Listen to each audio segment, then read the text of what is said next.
Hello friends, मेरे channel agree संस्कार में आप लोगों का स्वागत है। तो इस वीडियो में हम टाइप ऑफ सीड्स के बारे में जानने वाले हैं। तो कितने प्रकार के सीड्स होते हैं? तो पहला है न्यूक्लियर सीड, दूसरा है ब्रीडर सीड, तीसरा है फाउंडेशन सीड और चौथा है सर्टिफाइड सीड। तो इसको याद करने का एक अच्छा तरीका है कि इसे हम ट्रिक बना के याद करें। तो पहला है NBFC। NBFC ये क्रम को आपको याद रखना है ताकि आप भूलें ना, ठीक है। तो यही क्रम में जो ब्रीडर्स होते हैं वो यही क्रम बनाया जाता है। पहला न्यूक्लियर सीड बनता है, फिर ब्रीडर सीड बनता है, फिर फाउंडेशन होता है, फिर सर्टिफाइड सीड बनता है, ठीक है। तो सर्टिफाइड सीड ही है जो इसका अंतिम चरण है, जिनको किसानों को दिया जाता है खेती करने के लिए। तो इसके डेफिनेशन के बारे में थोड़ा सा बात कर लेते हैं। तो initial seed upon improve variety, ये इम्प्रूव वेराइटी होता है, इसका एग्जाम्पल है पेडिग्री। और ब्रीडर सीड होता है जो प्रोजेनी ऑफ न्यूक्लियर सीड, ठीक है। फाउंडेशन सीड है जो प्रोजेनी ऑफ ब्रीडर सीड, और सर्टिफाइड सीड जो होता है ये प्रोजेनी ऑफ फाउंडेशन सीड।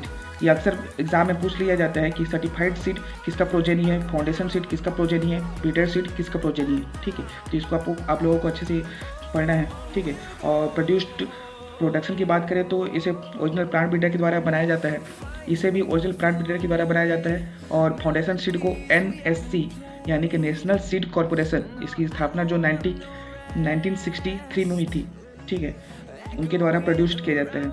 और सर्टिफाइड सीड की बात करें तो इसे SSC यानी कि स्टेट सीड कॉरपोरेशन के द्वारा बनाया जाता है। और जेनेटिक प्योरिटी की बात करें तो इसकी 100% होता है, ब्रीडर के भी 100% होता है, और फाउंडेशन की भी 100% होता है, ठीक है। और सर्टिफिकेशन की थोड़ा सा कम रहता है, 0.1%। इसका प्योरिटी है 99.9%, ठीक है। तो आप लोगों को इसको अच्छे से पढ़ना है।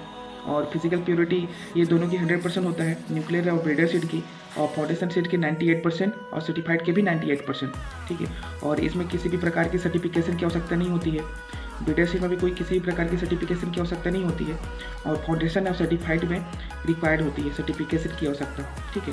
तो इसके टैग कलर अक्सर पूछ लिए जाते हैं, तो इसके बारे में हम कुछ पढ़ लेते हैं। तो टैग कलर न्यूक्लियर सीड के लिए नहीं होता है, ब्रीडर सीड के लिए गोल्डन येलो कलर का होता है, फाउंडेशन सीड के लिए वाइट कलर का होता है, और सर्टिफाइड सीड्स के लिए स्काई ब्लू कलर का होता है।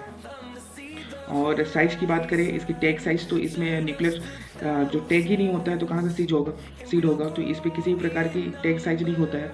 तो ब्रीडर में ये 12x6 सेंटीमीटर होता है, फाउंडेशन में 15x7.5 सेंटीमीटर होता है, और सर्टिफाइड सीड में 15x7.5 सेंटीमीटर होता है, ठीक है। तो ये इसमें अक्सर इसका प्रोजेनी के बारे में पूछ लिया जाता है, और टैग कलर से क्वेश्चन आता है।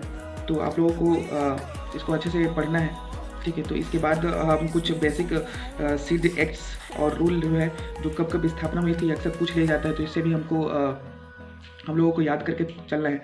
तो सीड एक्ट है जो 1966 में स्थापना हुई थी, और जो सीड रूल है 1968 में इसकी स्थापना हुई थी, और जो सीड कंट्रोल एक्ट है ये 1983 में स्थापना हुई थी। और ये मैंने पहले ही बताया था, नेशनल सीड कॉरपोरेशन जिसकी स्थापना 1963 में हुई थी।